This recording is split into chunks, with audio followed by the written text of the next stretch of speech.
The sun cast long shadows across the rugged terrain of Montana Territory, as Penelope Abbott stood at the edge of the cliff, the wind whipping her honey-colored hair into wild tangles around her face.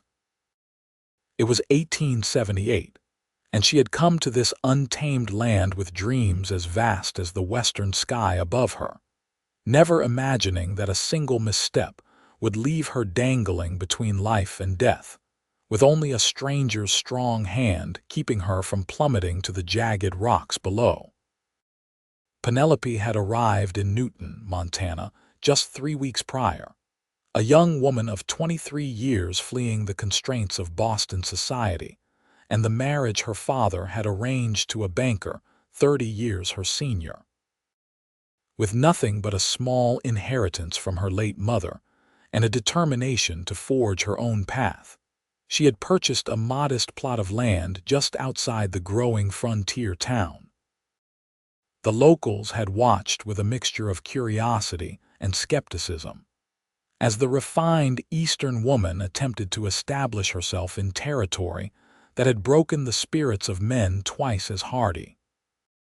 The day had begun like any other, with Penelope rising at dawn to tend to the few chickens she had managed to acquire and to work on clearing a small garden plot. She had decided to explore the surrounding terrain, hoping to find wild berries to supplement her dwindling supplies. The path she followed led her higher into the hills overlooking Newton, offering breathtaking views of the valley below. Hugh Newcomb had been tracking a mountain lion that had been preying on local livestock when he spotted the woman in the distance. A cowboy who had drifted into Newton 2 years ago after the cattle drive that brought him north from Texas ended. Hugh had made a name for himself as a skilled horseman and reliable ranch hand. At 30, he had seen enough of the West to know its dangers and enough of people to prefer the company of his horse and the open prairie. He had watched with growing concern as the woman in the blue dress ventured closer to the crumbling edge of the cliff face. The recent spring rains had weakened the soil, creating a deceptive ledge that looked solid but would give way under the slightest pressure. Hugh had spurred his horse forward, intending to warn her, but he was too late. Penelope had felt the earth shift beneath her feet, a sudden lurching sensation as the ground crumbled away. Her scream had been snatched away by the wind as she scrambled desperately for purchase, fingers clawing at the disintegrating edge. For a terrifying moment she felt herself sliding, the world tilting as gravity pulled her toward the 100-foot drop, and then a hand had locked around her wrist, strong and sure. "Hold on," a deep voice commanded, the words strained with effort. Penelope looked up into the face of her rescuer, a man with sun-bronzed skin and eyes the color of a summer storm. His hat had fallen away, revealing dark hair streaked with gold from endless days under the western sun. She could feel the muscles in his arm trembling with the strain of holding her weight as he lay flat on his stomach at the edge of the cliff. "I can't pull you up like this," he said through gritted teeth. "I need to shift. Whatever happens, don't let go of my hand." She nodded, too terrified to speak, her heart hammering against her ribs like a trapped bird. The man maneuvered carefully, using his free arm to brace himself against a nearby boulder. As he shifted his weight, there was a sickening sound of cracking stone. The boulder gave way, rolling down the cliff face with a thunderous rumble. Penelope watched in horror as the man's body jerked violently, his face contorting in pain.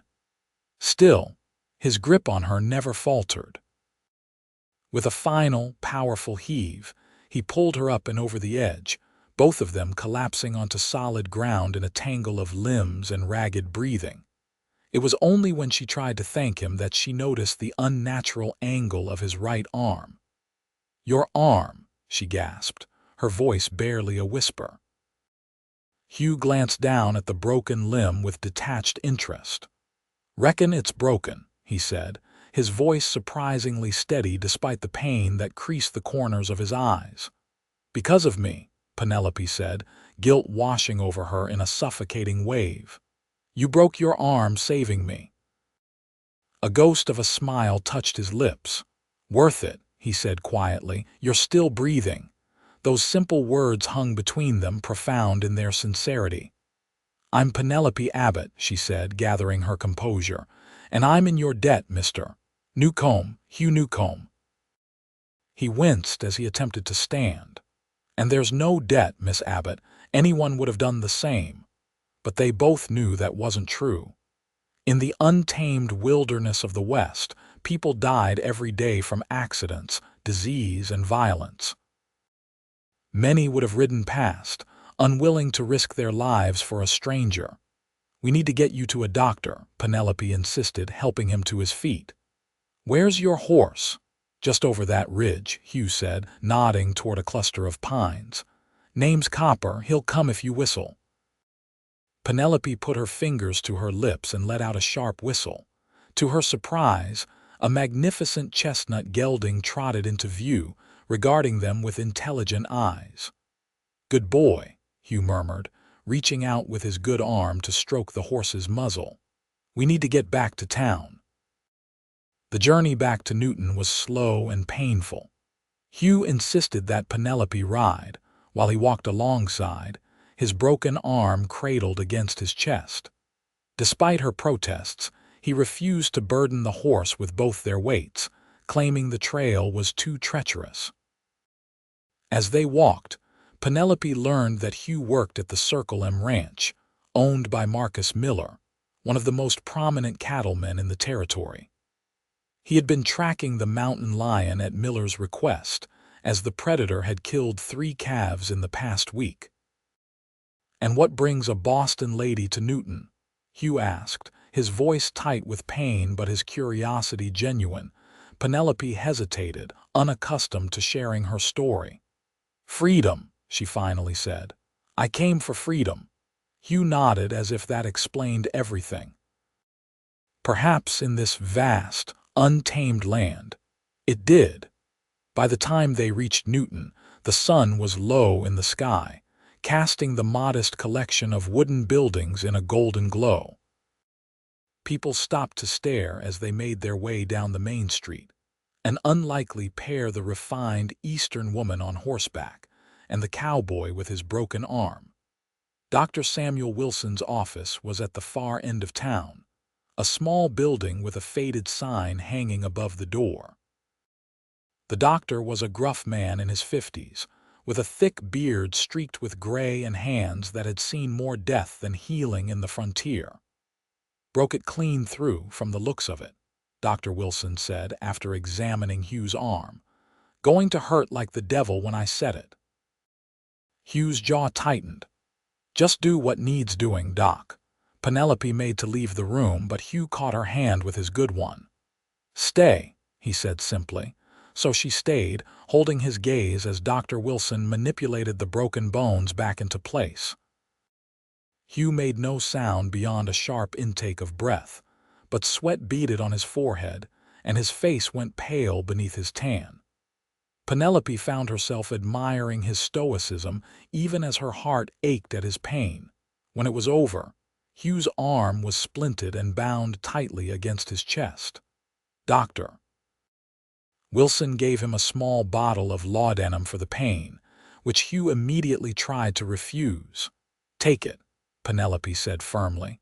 "You'll need rest to heal properly."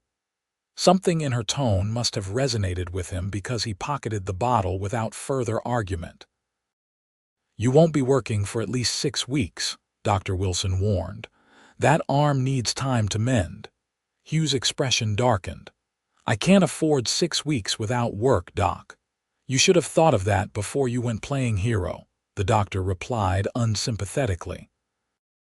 Outside the doctor's office, the reality of his situation seemed to settle on Hugh's shoulders. A cowboy who couldn't ride was as useful as a gun without bullets in the West. "I can help," Penelope offered impulsively. "I have a small place outside of town. You saved my life, Mr. Newcomb." The least I can do is provide you with food and shelter while you heal." Hugh shook his head. "That's kind, Miss Abbott, but I couldn't impose." "It's not an imposition when I'm offering," Penelope insisted. "Besides, there are things on my property that need fixing, things I don't have the knowledge to address. Perhaps you could advise me, even with one arm." Hugh studied her face, searching for pity or, worse, charity. Finding neither, he gave a slow nod. "Until I can work again," he agreed. "And I'll earn my keep, one way or another." And so began an arrangement that would change both their lives forever. Hugh moved into the small shed adjacent to Penelope's modest cabin, refusing her offer of the main house, despite her assurances that she could make up a bed in the sitting room. He was a man of principles, and regardless of the circumstances, he would not risk her reputation. The first few days were awkward, each of them navigating the boundaries of their unusual situation. Hugh, accustomed to the rowdy camaraderie of ranch hands, found himself fumbling for appropriate topics of conversation with a lady. Penelope, raised in the formal drawing rooms of Boston, was equally at a loss when faced with the direct, unvarnished manner of a Western man. But as the days passed, the walls between them began to crumble. Hugh discovered that beneath Penelope's refined exterior beat the heart of a woman with courage and determination that matched any he had encountered in his travels. Penelope found that the quiet cowboy possessed a depth of knowledge and a gentle wisdom that belied his rough exterior. They fell into a routine. Mornings were spent tending to the chickens and working in the garden, where Hugh taught Penelope which plants would thrive in the harsh Montana climate. Afternoons were devoted to repairs around the property, Hugh directing while Penelope wielded the hammer or saw, both of them laughing at her early clumsy attempts. In the evenings, they would sit on the porch as the sun set, painting the sky in hues of orange and pink. Hugh would tell her stories of cattle drives and the characters he had met in his years drifting across the West. Penelope would share tales of Boston society, describing balls and theaters with a vividness that made them come alive, even in the wilderness of Montana territory. 2 weeks into his stay, Hugh found Penelope sitting on the porch steps, tears streaming silently down her face. He hesitated, unused to female emotions, but something in her posture spoke of a desolation he couldn't ignore. "Miss Abbott," he ventured, settling carefully beside her. "Is everything all right?" Penelope quickly wiped away her tears. "I'm fine, Mr. Newcomb, just a moment of weakness." Hugh said nothing, simply waiting. The silence between them had long since become comfortable, a language of its own. Finally, she spoke. "Today is the day I was supposed to be married," she admitted. "To a man named Charles Winthrop, a banking associate of my father's." "The man you were running from," Hugh said, understanding dawning. Penelope nodded. "He's 52 years old with 2 grown children and a dead wife." "A good match, according to my father." Her voice turned bitter. "A good match for his business interests, perhaps, but not for his daughter's happiness." "So you ran," Hugh said, not a question but a statement of fact. "I ran," Penelope confirmed. "With what money my mother left me in a separate account my father couldn't touch. I'm sure by now he's disowned me completely." She laughed, the sound hollow. "Sometimes I wonder if I've made a terrible mistake. This life is so much harder than I imagined." Hugh was quiet for a moment, considering her words. "Freedom always comes at a price," he finally said. "And it's not just about being free from something, it's about being free to do something, to make your own choices, good or bad." Penelope looked at him, really looked at him, seeing past the surface of sun-weathered skin and work-roughened hands to the man beneath. "Is that why you became a cowboy? For freedom?" Hugh's gaze turned distant. "I was 17 when the war between the states ended." My father and brother didn't come home from fighting for the Union. My mother died of grief not long after. The farm was foreclosed on, and suddenly there was nothing holding me to Pennsylvania. I headed west with a cattle drive because it was as far from the memories as I could get. "And did you find it? Freedom?" Penelope asked softly. Hugh's eyes met hers. "I found something. Not sure if it's freedom exactly, but there's a kind of peace in the open country that I never found anywhere else." They sat in silence as darkness fell, the stars emerging one by one in the vast Montana sky. Neither felt the need to speak further, each lost in thoughts of the paths that had led them to this moment, sharing a porch in a territory that had been wilderness just a few years before. The next morning, Hugh woke to the sound of voices outside the shed. Grabbing his gun with his good hand, he stepped outside to find Penelope facing off with 3 men on horseback. "This land is legally mine," Penelope was saying, her voice steady despite the tension evident in her posture. "I have the deed right here." She held up a document which the lead rider barely glanced at. "Don't matter what piece of paper you got, lady," the man said, his tone dismissive.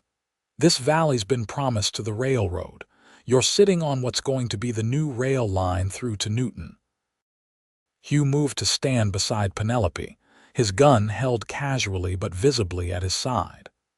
"Seems to me that if the lady has a legal deed, then the railroad made promises it couldn't keep," he said mildly. The lead rider's eyes narrowed as he took in Hugh's splinted arm. "This ain't your business, Cowboy." "I'm making it my business," Hugh replied, his voice hardening. "Now, I suggest you boys move along before this gets unpleasant." There was a tense moment as the riders assessed the situation. Despite his injury, Hugh Newcomb had a reputation in the territory. They had expected to intimidate a lone woman, not face down a man known for his steady hand with a gun. "This isn't over," the lead rider warned, wheeling his horse around. "Railroad's coming, whether you like it or not." As they rode away, Penelope's composed facade crumbled. "They've been coming by every few days," she admitted, her voice shaking. "I didn't want to worry you." Hugh's expression darkened. "This is exactly the kind of thing you should worry me about, Miss Abbott. Those men work for James Blackford, and he's not known for taking no for an answer." "Blackford? The man who owns half the businesses in Newton?" Hugh nodded grimly. "The same. He's been buying up land all through the valley, claiming he has an agreement with the Northern Pacific to build a spur line through to Newton. Most folks have sold willingly enough he offers fair prices." "But when someone refuses, what happens then?" Penelope asked, though from his expression she already knew the answer. "Accidents happen," Hugh said simply. "Fires, livestock disappearing, nothing that can be traced back to Blackford, of course." Penelope squared her shoulders. "Well, I'm not selling. This is my land, my home. I didn't come all this way to be bullied by another man trying to control my life." Hugh couldn't help but smile at her determination. "No, I don't suppose you did," he agreed. "But we need to be careful. Blackford isn't a man to cross lightly." That afternoon, Hugh sent a message to his employer, Marcus Miller, explaining the situation. Miller and Blackford had been at odds for years, competing for control of the valley's resources. If anyone could offer protection against Blackford's tactics, it would be Miller. The reply came the next day, delivered by Miller's foreman, a hard-faced man named Jenkins. Miller was offering to buy Penelope's land himself, at a price considerably higher than its value, to prevent it from falling into Blackford's hands. "It's a generous offer," Penelope acknowledged after Jenkins had left, "but I still don't want to sell." Hugh studied her face. "This isn't just about the land anymore, is it?" Penelope shook her head. "If I sell now, even to a fair man like Mr. Miller, I'm still letting someone else dictate my choices. I came west to stand on my own 2 feet, not to run at the first sign of trouble. Hugh felt a surge of admiration for this woman who had left behind a life of comfort for the harsh realities of the frontier. "Then we'll find another way," he promised. The next few days were tense, both of them watching for signs of Blackford's men returning. Hugh taught Penelope to shoot his spare revolver, surprised at how quickly she took to it. They reinforced the doors and windows of both buildings and established a signal system with neighbors a mile down the road, fellow homesteaders who had also refused to sell to Blackford. It was during these preparations that something shifted between them. Perhaps it was the way Hugh's hand lingered over hers as he corrected her grip on the revolver.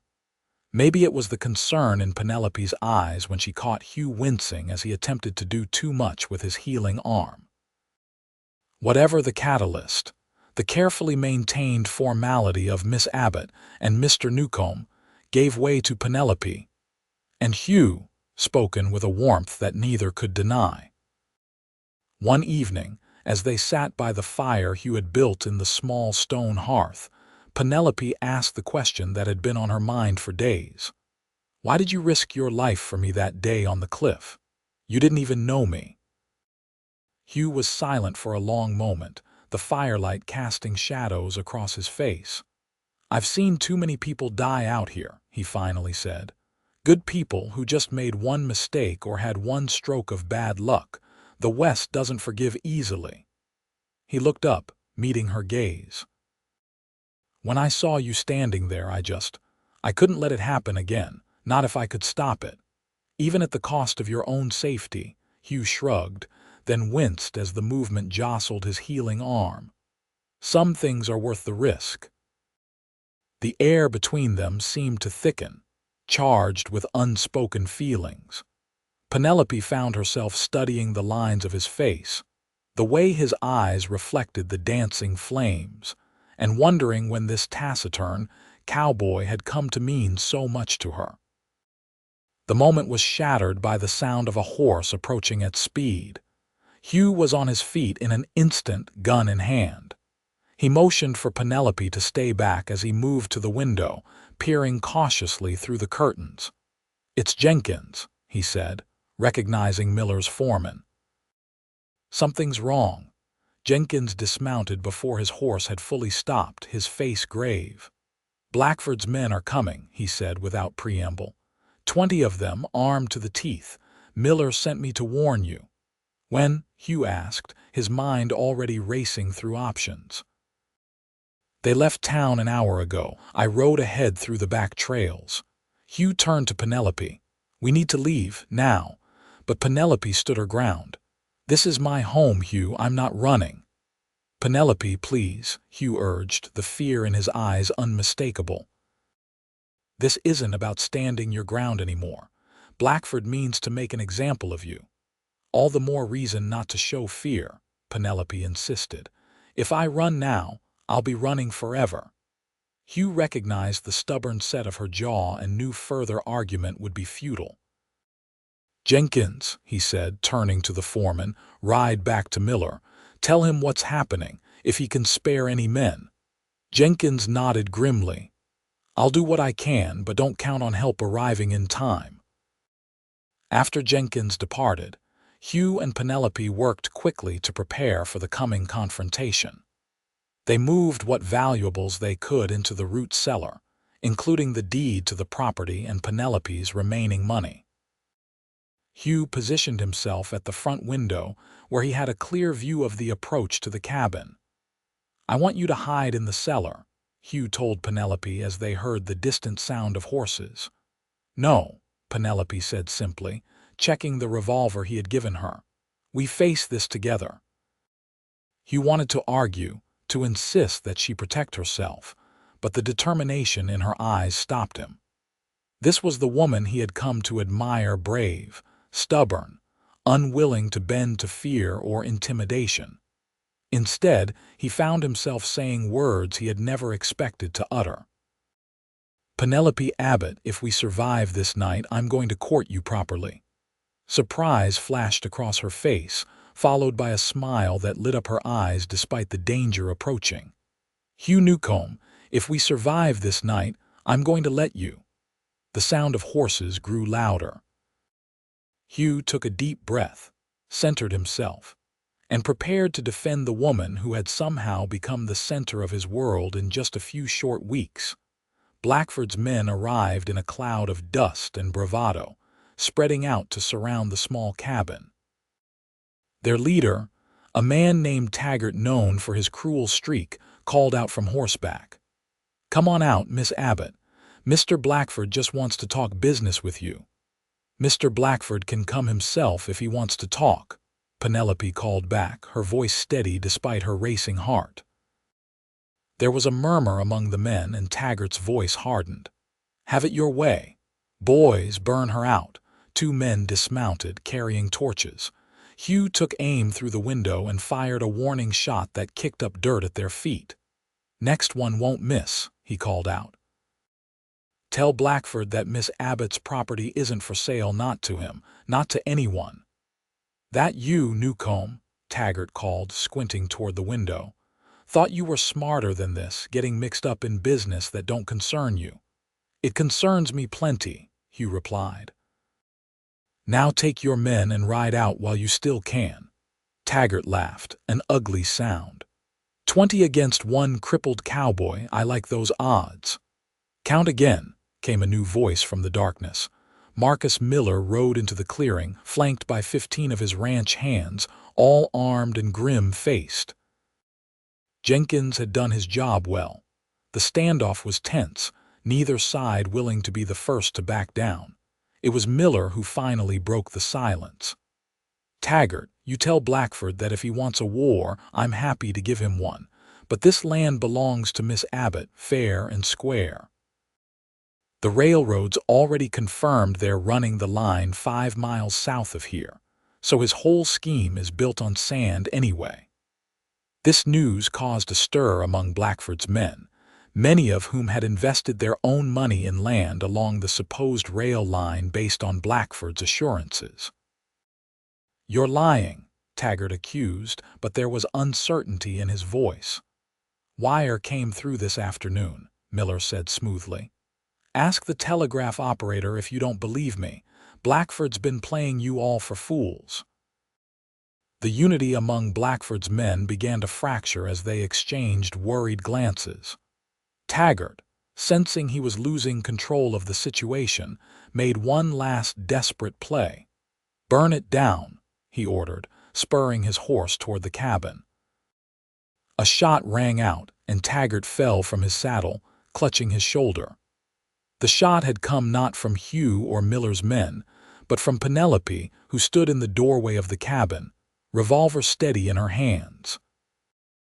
"The next one won't be a warning," she said, her voice carrying clearly in the stunned silence. That was the turning point. Without Taggart to lead them, and with Miller's revelation about the railroad, Blackford's men lost their appetite for the fight. They retreated, taking their wounded leader with them, leaving behind threats that no one believed they would follow through on. As the dust settled, Hugh crossed to Penelope, who was staring at the revolver in her hand as if she couldn't quite believe what she had done. "Are you all right?" he asked gently. Penelope nodded slowly. "I've never shot anyone before," she admitted. "I aimed for his arm. I didn't want to kill him." Hugh took the gun from her trembling fingers. "You did what you had to do, and you did it with more mercy than many would have shown." Miller approached, his weathered face creased in a rare smile. "Miss Abbott, I believe I underestimated you. Not many would stand their ground against Blackford's bullies." "I had help," Penelope said, her eyes finding Hugh's. "That you did," Miller agreed. "Newcomb here is one of the best men I know. Been trying to get him to take on a permanent position as foreman for years, but he's always preferred to keep drifting." Hugh cleared his throat, suddenly uncomfortable under Miller's knowing gaze. "Might be I'm looking to put down some roots now, Mr. Miller." Miller's smile widened. "Is that so? Well, the offer still stands whenever you're ready." He tipped his hat to Penelope. "Madam, if you need anything at all, the Circle M is at your service."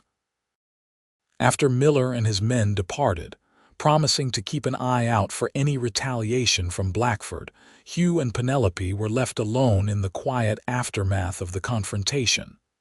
"Did you mean it?" Penelope asked softly. "About courting me?" Hugh took her hand, his touch gentle despite the calluses that spoke of years of hard work. "I meant every word," he said. "These past weeks, getting to know you, it's changed something in me, Penelope. I've spent most of my life running from one place to the next, never staying long enough to form attachments. But with you, for the first time, I want to stay." Penelope's eyes shimmered with unshed tears. "I came west looking for freedom," she said. "I never expected to find someone who would make me want to share that freedom." Hugh lifted her hand to his lips, pressing a gentle kiss to her knuckles. "Is that a yes, then? You'll let me court you?" Penelope's smile was radiant. "It's a yes, Hugh Newcomb. Though I think we've already moved well beyond the courting stage, don't you?" The weeks that followed were the happiest either of them had known. True to his word, once his arm had healed enough, Hugh began properly courting Penelope. He brought her wildflowers picked from the meadows, took her on picnics by the creek that ran through her property, and in the evenings, they would sit on the porch swing he had built, talking of their hopes and dreams for the future. Word reached them that James Blackford had left Newton in disgrace after his scheme was exposed. Many of the townspeople who had sold their land to him were left in difficult straits, but Marcus Miller stepped in, offering fair prices to buy back the properties and employing many of the displaced farmers at his ranch.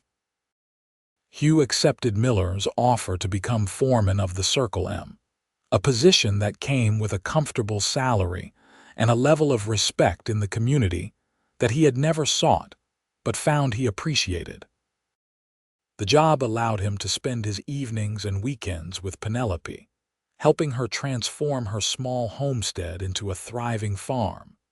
As summer turned to fall, the maple trees surrounding Penelope's cabin blazed with color, and Hugh knew it was time to take the next step. One crisp October evening, as they sat on the porch watching the sunset paint the sky in hues of gold and crimson, he dropped to one knee before her. "Penelope Abbott," he said, his voice rough with emotion. "I never thought I'd find a home again after I lost my family. I've wandered this country from coast to coast, always moving, never belonging. But then I found you, or maybe you found me, and suddenly I stopped wanting to move on." He pulled a small box from his pocket, opening it to reveal a simple gold ring with a single pearl. "I'm not a wealthy man, and I can't offer you the kind of life you had in Boston. But I can promise to love you, protect you, and build a life with you for as long as I draw breath. Will you marry me?" Tears spilled down Penelope's cheeks as she reached for him, pulling him up to sit beside her. "Hugh Newcomb, the life I had in Boston was a cage, no matter how gilded. What you're offering me is the only thing I've ever truly wanted, a life of my own choosing, with a man I love by my side." She held out her left hand. "Yes, I will marry you with all my heart." Hugh slipped the ring onto her finger, his hand steadier than he had expected given the thundering of his heart. "It was my mother's," he explained. "The only thing I kept when I left Pennsylvania." Penelope looked at the pearl gleaming softly in the fading light. "It's beautiful," she whispered, "and all the more precious for its history." Their wedding took place on Christmas Day, 1878, in the small church in Newton. The town had turned out in force to witness the union of the Eastern lady who had stood her ground against Blackford and the cowboy who had found his home at last. Marcus Miller stood as Hugh's best man, while Sarah Jenkins, the foreman's wife, attended Penelope. As they exchanged their vows, snow began to fall outside the church windows, blanketing the world in pristine white, a symbol of the fresh start they were making together. "I, Hugh Newcomb, take you, Penelope Abbott, to be my lawfully wedded wife," Hugh said, his voice clear and certain. "I promise to cherish you in good times and in bad, to support your dreams as you have supported mine, and to love you with all that I am for all the days of my life." Penelope's voice trembled slightly as she repeated her own vows, her eyes never leaving Hugh's. "I, Penelope Abbott, take you, Hugh Newcomb, to be my lawfully wedded husband. I promise to stand by your side through whatever challenges we may face, to create a home with you wherever we may be, and to love you completely and without reservation for as long as we both shall live."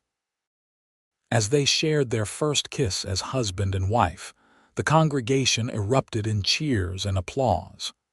Penelope had found her freedom, and Hugh had found his home. Together, they had forged a bond stronger than either had dared to hope for when fate brought them together on the edge of a cliff. The years that followed were filled with the joys and challenges of building a life together.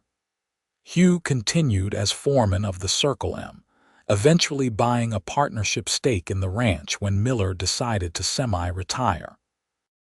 Penelope's small farm expanded to include a thriving orchard and a reputation for the finest preserves and baked goods in the territory. They welcomed their first child, a daughter they named Catherine, in the summer of 1880. She had her mother's honey-colored hair and her father's storm-gray eyes. 2 years later, their son James was born, followed by twins, Elizabeth and William, in 1885. As Montana grew from territory to state, Newton grew from frontier town to prosperous community, and the Newcomb family grew along with it. Hugh and Penelope's home, expanded over the years to accommodate their growing family, became a gathering place for friends and neighbors, known for its warmth and hospitality. On their 25th wedding anniversary, Hugh took Penelope back to the cliff where they had first met. The path was easier now, well worn by years of use, and there was a sturdy fence along the edge to prevent accidents. "I can't believe it's been 25 years, Penelope said, gazing out over the valley that had become her home. The town of Newton was visible in the distance, smoke rising from chimneys, the church spire gleaming in the sunlight. Hugh wrapped his arm around her waist, drawing her close. "Best 25 years of my life," he said, pressing a kiss to her temple. Penelope turned in his embrace, studying the face she had loved for a quarter century. There were lines at the corners of his eyes now, and silver threaded through his dark hair, but his gaze still held the same steady warmth that had captured her heart all those years ago. "Would you do it again?" she asked. "Risk your life for a stranger on a cliff?" Hugh's smile was slow and sure. "For you, every time." He touched the arm that had been broken, long since healed but still occasionally aching when the weather turned cold. "Still worth it, because you're still breathing and you've made every breath I've taken since that day worthwhile." As the sun set over the Montana landscape, painting the sky in the same vivid hues that had witnessed the beginning of their journey together, Hugh and Penelope Newcomb stood hand in hand, grateful for the twist of fate that had brought them to the edge of disaster and into each other's lives. Their story became part of the fabric of Newton, passed down through generations, the tale of the cowboy who broke his arm saving a woman from a cliff and found his heart's home in the process. And in the years that followed, whenever their grandchildren asked for the story of how they met, Hugh would always begin with the same words: "It was worth it. She was still breathing." In the end, that was the essence of their love story, not the dangers they had faced or the obstacles they had overcome, but the simple truth that each would risk everything for the other, over and over again, because a life together, no matter how challenging, was the greatest treasure either could imagine. And as they made their way back down the path toward home, where their children and grandchildren waited to celebrate their anniversary, Penelope and Hugh walked not as the young strangers who had once stood at the edge of a cliff, but as two halves of a whole, their lives and hearts so thoroughly intertwined that neither could imagine a world in which they had not found each other. "I love you, Hugh Newcomb," Penelope said, the words as fresh and true as the first time she had spoken them. "And I love you, Penelope Newcomb," Hugh replied, his hand finding hers as naturally as breathing. "Today, tomorrow, and for all the days to come."